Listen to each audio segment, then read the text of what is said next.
खुलुमबाय नोंथांमोननिसिम आं गोदान मोनसे भिडिअ लानानै फैबावबाय। नोंथांमोनहा दासिमबो आंनि चेनेलखौ साबस्क्राइब खालामाखैबा अन्नानै साबस्क्राइब खालाम आरो बेल आइकनखौ क्लिक खालाम। इन्डियान गभर्नमेन्टनि मथेबा इन्डियायाव कर'नाजों थैनायनि रेटआ 13टा डिस्ट्रिक्टआव बांसिन। बे 13टा डिस्ट्रिक्टनि मादाव आसामनि गुवाहाटीबो दङ आरो बेंगलनिफ्राय मोनबा डिस्ट्रिक्ट दङ। बे डिस्ट्रिक्टफ्राव थैनायनि रेटआ बारा जानायनि खारनानो जाहैदों लेट ट्रिटमेन्ट मोननायनि थाखाय। दा सेन्ट्रेल गभर्नमेन्टआ स्टेट गभर्नमेन्टखौ बेनि सायाव मोजाङै नोजोर होनो अर्डार होदों। नर्थ इस्टनि IRS अफिसार्सफ्रा आसामनि दैबानानि थाखाय गावसिनि सेलेरिनिफ्राय 2.28 लाखनि मोनसे चेकखौ आसामनि चिफ मिनिस्टारनि आखायाव होयो। आसामाव दा सानसेयाव 50,000नि बारा कर'ना टेस्ट खालामनायनि उनाव आसाम सोरखारा सानसेयाव 1 लाख कर'ना टेस्ट खालामनायनि प्लान लादों।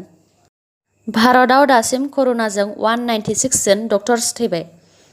इन्डियान मेडिकेल एस'सिएशनआ प्राइम मिनिस्टार नरेन्द्र मदिनिसिम डक्टर्सफोरनि थाखाय नांगौ बायदि फेसिलिटि होनो दाबि खालामदों। उत्तराखन्डनि नैनीतालाव फरेस्ट डिपार्टमेन्टनि माखासे मानसिफ्रा मासे मोननो थाङि गोजा गाबनि करेल कुक्री जिबौखौ हमनो मोनदों। बे जिबौआ सासे मानसिनि न'आव थाखुमानानै दंमोन। ICC men's T20 world cup 2021आ इन्डियायाव जागोन होननानै फ्राइडेआव ICCआ डिक्लेयार होबाय। कर'ना भाइरासनि उनाव चाइनानि मोनसे गामियाव आरोबाव एन्जरनिफ्राय फैनाय प्लेग बेमारजों सानै मानसि थैबावबाय।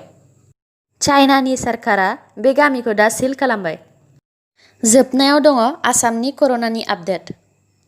नोंथांमोनहा स्क्रिनाव नायनानै लानो हागोन। दिनैनि निउसआ एसेनोसै।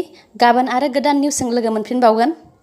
नोंथांमोना दासिमबो आंनि चेनेलखौ साबस्क्राइब खालामनानै लायाखैबा अन्नानै साबस्क्राइब खालामनानै लादो आरो लाइक, कमेन्ट आरो शेयार खालामनो दाबाव। गोजोन्थों।